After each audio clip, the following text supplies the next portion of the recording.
আসসালামু আলাইকুম। আরেকটি রান্না নিয়ে আপনাদের সামনে হাজির হলাম।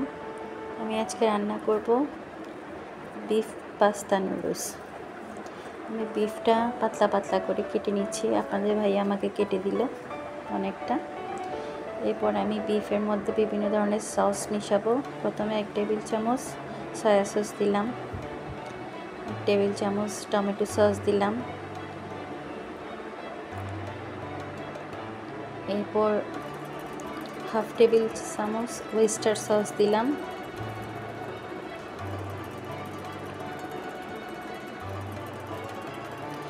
এরপর হাফ টিস্পুন গোলমরিচের গুঁড়া। এই গোলমরিচটা আমি গোটা ছিল, ক্রাশ করে নিয়েছি। ক্রাশ করেই দিবেন। হাফ টিস্পুন লবণ, লবণটা একদম কম দিবেন যেহেতু আমি সয়া সস ব্যবহার করেছি। একটু আদা, একটু রসুন বাটা, একটু আদা বাটা, একটু রসুন বাটা, এই সব কিছু দিয়ে আমি ভালোভাবে মেখে নিব।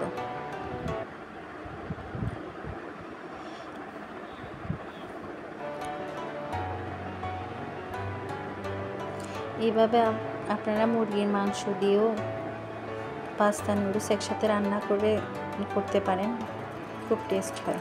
এরপর আমি মাংসটা ভাজবো। ভাজার জন্য প্রথমে কড়াইতে তেল দিয়ে দিয়েছি। তেল আমি 2 টেবিল চামচ দিয়েছি। এরপর আমি মাংসটা আস্তে আস্তে করে দিয়ে দিব। আমার রান্না যদি ভালো লাগে, আমার চ্যানেল যদি ভালো লাগে, অবশ্যই সাবস্ক্রাইব করবেন, একটা লাইক দিবেন, কমেন্টস করবেন। আর যারা সাবস্ক্রাইব করেছেন তাদেরকে অসংখ্য ধন্যবাদ।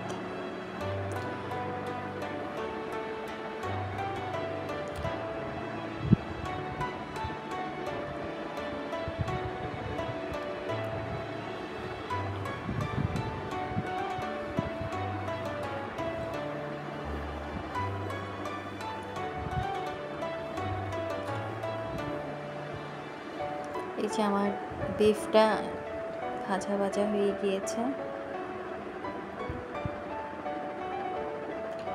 আমি এখানে কোনো পানি অ্যাড করিনি। চুলাটা আস্তে করে ডিম করে দিয়ে আমি যে বিফে যে পানিটা ছিল সেটা আস্তে আস্তে সেদ্ধ করে নিয়েছিলাম। এরপর আমি গাজর কুচি করে রেখেছি, গাজর কুচিটা দিয়ে দিলাম।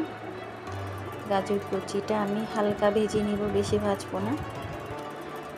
এরপর আমার এটা এক সাইডে রেখে দেবো। এরপর আমি পাস্তা সিদ্ধ করব। পাস্তা সিদ্ধ করার জন্য একটা ডেক্সিতে পানি নিয়ে লবণ দিয়েছি।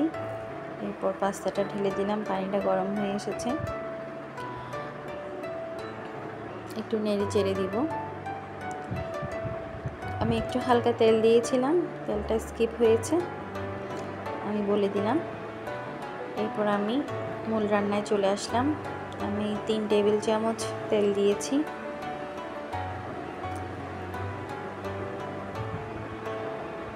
এরপর রসুন কুচি দিলাম 1 টেবিল চামচ, 1 টিস্পুন। এরপর পেঁয়াজ কুচি দিয়ে দিব 1 টেবিল চামচ। এরপর একটু ভেজে নিব, যেহেতু আমি নুডলস দিয়ে পাস্তা নুডলস একসাথে রান্না করতেছি।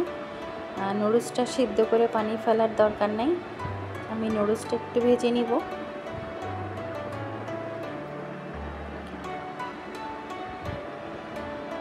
এভাবে রান্না করলে অনেক টেস্ট হয়।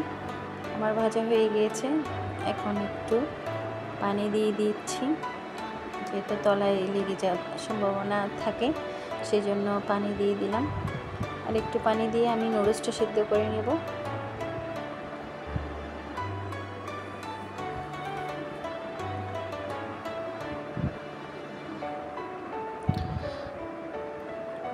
একটু পানি দিয়ে দিলাম। এরপর প্যাকেটে যে মশলা ছিল সেই মশলাগুলো আমি কেটে একটা বাটিতে নিয়েছি। সেখান থেকে আমি প্রথমে 2 টিস্পুন মশলা এই নুডলসে দিয়েছি। এখন হালকা নেড়ে ছেড়ে দিব।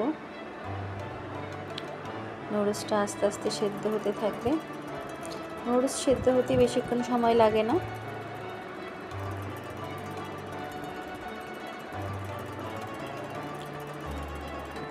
এরপর আমি যে পাস্তাটা সিদ্ধ করে রেখেছিলাম সেটা দিয়ে দিব।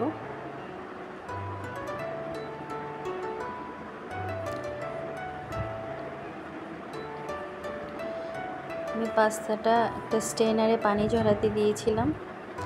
এরপর বাকি যে মশলাটা ছিল সেটা দিয়ে দিয়েছি।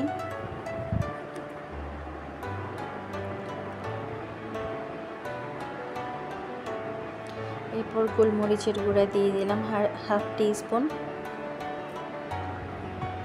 এরপর স্বাদ মতো কাঁচামরিচ, আমি একটু ঝাল কম পছন্দ করি তাই একটু কম মরিচ দিলাম।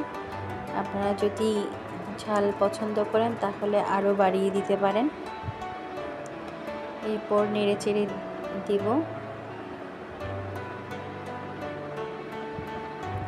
আসলে এভাবে রান্না করলে না অনেক বরকত হয়।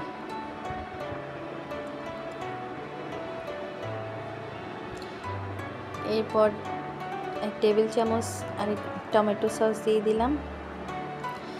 পাস্তা যেহেতু দিলাম সেজন্য টমেটো সসটা একটু ব্যবহার করছি, আপনারা খাওয়ার সময়ও দিতে পারেন। এরপর আমি ডিম ভেজে রেখেছিলাম, ডিম ভাজাটা আপনাদেরকে দেখাইনি, ভেজে রেখে কেটে কেটে দিয়ে দিয়েছি।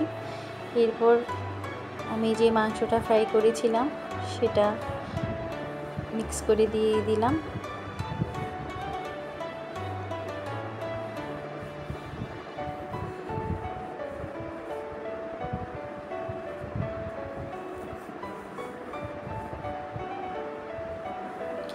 এরপর এখন নেড়ে চেড়ে দিব।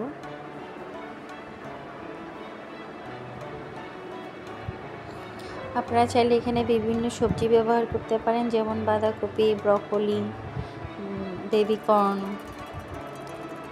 ফুলকপি, এসব যদি দিয়ে থাকেন তাহলে এই নুডলস পাস্তার স্বাদটা আরও দ্বিগুণ হয়ে যায়। যেহেতু আমার হাতের কাছে ছিল না সেজন্য আমি দিই নাই। হালকা করে একটু অরিগ্যানো দিয়ে দিয়েছি, অরিগ্যানোটা দিলে ভালো একটা ফ্লেভার আসে। না দিলে কোনো সমস্যা নেই, দিলে একটু ভালো একটা ফ্লেভার আসে।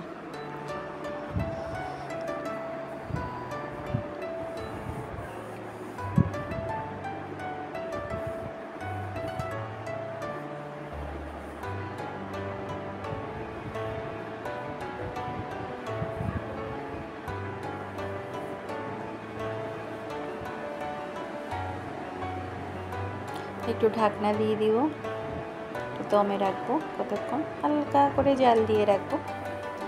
এই যে আমার পাস্তা নুডলস রেডি, এখন খাওয়ার পালা।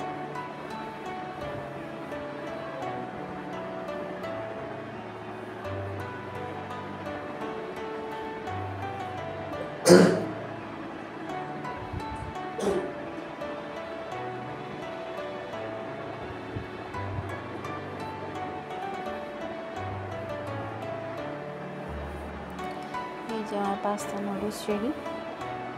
সবাই আমার জন্য দোয়া করবেন, এভাবে বাসায় ট্রাই করে দেখবেন, আশা করি সবার ভালো লাগবে। আজকের মতো এ পর্যন্ত, আল্লাহ হাফেজ।